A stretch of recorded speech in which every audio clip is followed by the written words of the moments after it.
Hey guys, it's Nigel here, and today's movie review is going to be about Monsters Inc. So, also known as Monsters Incorporated, technically, but that's how it's listed on Disney Plus and everything. But um, without further ado, let's get into it. Just a couple quick things. For starters, System Shock Radio and Tales of the Labyrinth, the latest episodes for those which I recorded last night and earlier on today are up on my YouTube channel. So if you haven't checked those out already, you go do so. Also, if you haven't already, subscribe to my YouTube channel and like, comment, all that good stuff. Share as well. I appreciate you guys who have done that and so far. Continue to do that. It means a lot to me. And of course, the big thing, as always, I'm not professional movie reviewer, or just a man who enjoys a good time. And I definitely had a good time watching this movie for for the first time in a long time. This is a movie I used to watch all the time as a little kid, and it's been a while since I've seen it. But now that I'm seeing it from a fresh pair of eyes, now that I'm much older, does it still hold up as a movie? Me personally, I think so. Now, there's certain things about it that haven't quite aged as well, but there's other things about it that I still think hold up pretty nicely. So let's get into it. So the pros and everything. And of course, we do stuff with pros and cons here on the review. So the pros, I do like the how they set up the monster world and how it looks very much like our modern world, like a city type thing. You know, it's got streets, got the lights and everything. It's got, like, the building and stuff, like the corporation that um, our main characters Sully and Mike work for, as much as Incorporated. It looks very modern, and stuff like that can be either hit or miss. Some people aren't too fond of that because it looks kind of cheesy, like, oh, it looks like, our world, ha ha. And it's got a lot of monster puns like stalk and don't stalk, and like odor, and because monsters, scary stuff like that. But I think it does look pretty cool how their world looks similar to our world, and I think how that's done, and in a way, it makes it so we relate to it. Like, hey, their stuff is just like our stuff, and I think that's the reason behind it. I could be wrong, but the other stuff I like, the animation, of course.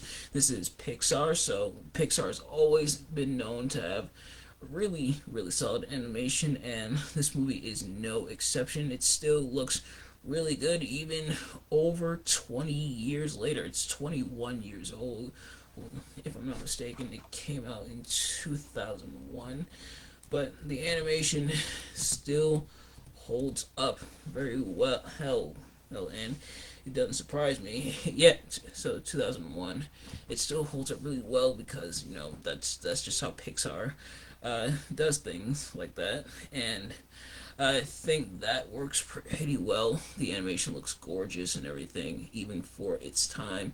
I mean, Pixar, as always. Now, some of the Pixar movies haven't really aged as well, but when they get it right, they definitely get it right, and I feel like they get it right here. The main characters, I do like them, of course. Like I said, Sully and Mike. Sully, of course, big blue monster, but still good guy to the core. Mike, a bit like cocky and stuff, but you can tell he's still like a pretty good person. And then there's Boo, the human who crosses over into the world of monsters. But humans are supposed to be like toxic and contagious, which in real life some of them kind of are. But you didn't hear that from me. uh, so human stuff is supposed to be contagious to the monsters. And we see that throughout the movie. Of course, the 2319, where the orange monster gets the sock stuck on his back. And of course, that's a running gag. Is he keeps getting the sock attached to him, and he keeps having to get tackled by the CDA, if I'm not mistaken, is the name of the corporation. But yeah, uh, um, being able to see that and seeing how the monsters have to interact with human stuff, but they still need it to power their world, which their world is powered by the screams of children, which is kind of dark when you think about it. But and we see the themes of, like, capitalism and corporate related things, and how, oh, it's like corporate, like, is it good or bad, and because, yeah, a lot of the practices incorporated by the main villains, which I'll get to, is very bad, but it still powers the entire monster world. So, oh, but you mean to tell me that this one corporation is powering the entire monster world? That's pretty crazy to think about. But on to the main villains, which is Randall Hogs the Lizard, uh, Water News, JP Water News, who's, I believe, is the exact name. Let me make sure. I want to make sure I get that correct.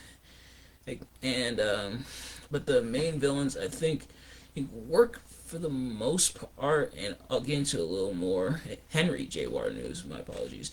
So Henry J. News. I don't know why I was thinking J.P. Hey, well, probably James P. Sullivan. That's probably why. But so News and Randall are kind of like the main villains, and it it does work for the most part. News trying to save his company. So he could be seen as almost anti-heroic, because while he does do some, like, underhanded things, which we'll get to, he also is just trying to save his company and keep the monster world going. But Randall is like complete villain, absolutely, he pure evil. Excuse me, and he almost is the main antagonist, but it turns out to be Water News later in the story, which I think does work pretty well. Of course, they're just trying to get Boo home. Of course, Boo, the young girl, the young human girl.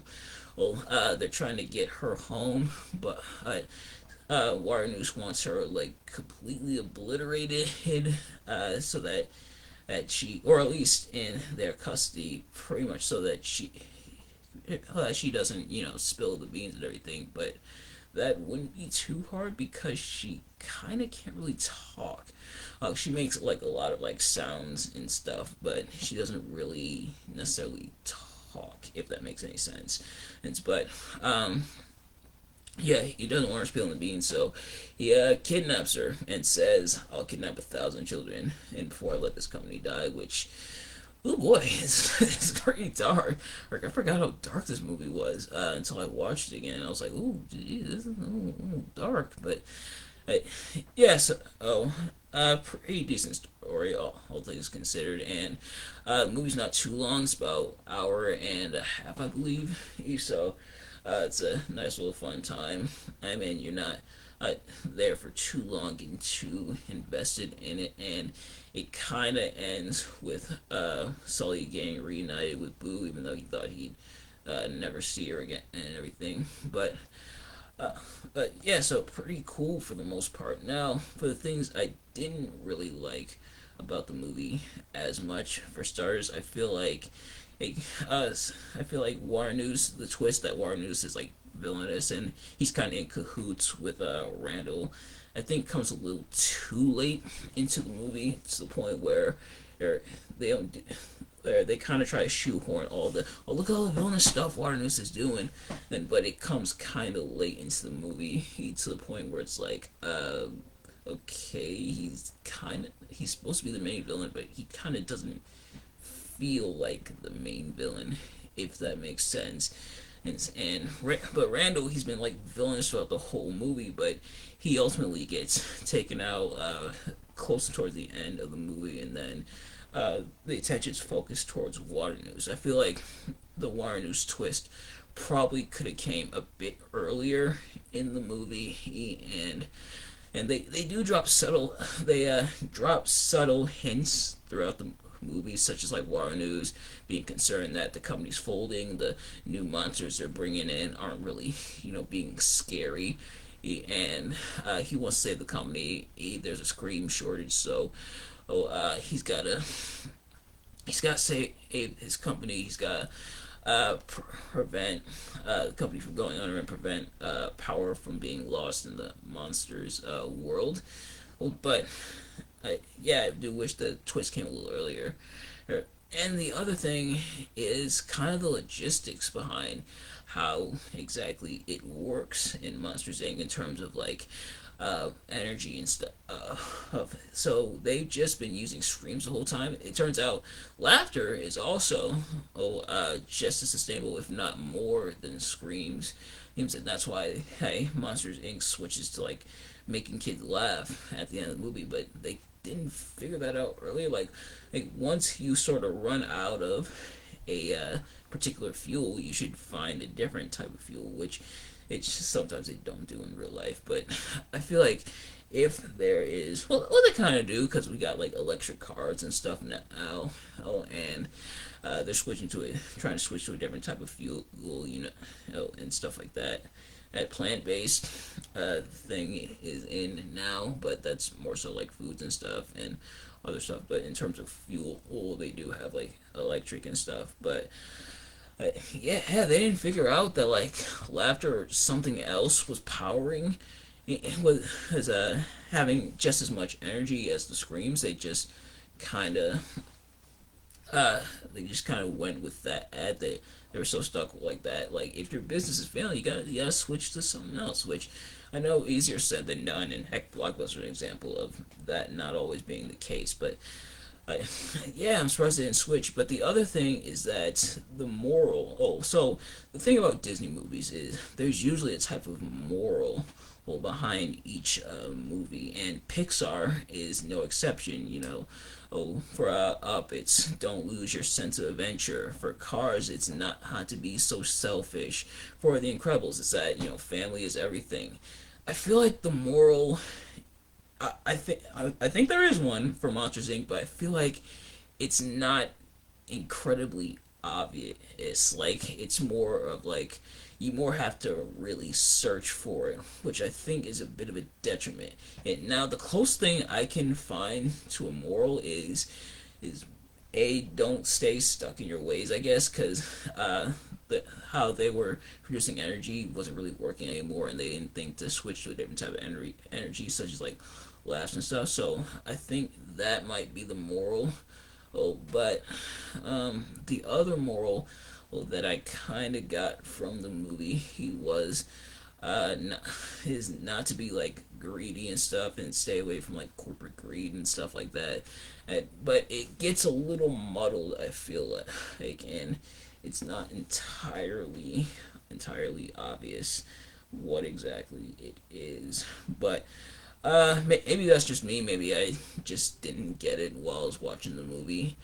But without further ado, it's still a really solid movie, even all things considered, and I really enjoyed watching it. And I do think it still holds up, even 21 years later. But without further ado, thank you all so much for watching. And, let me know in the comments below your thoughts on this movie and everything, and I will see you guys later. Peace.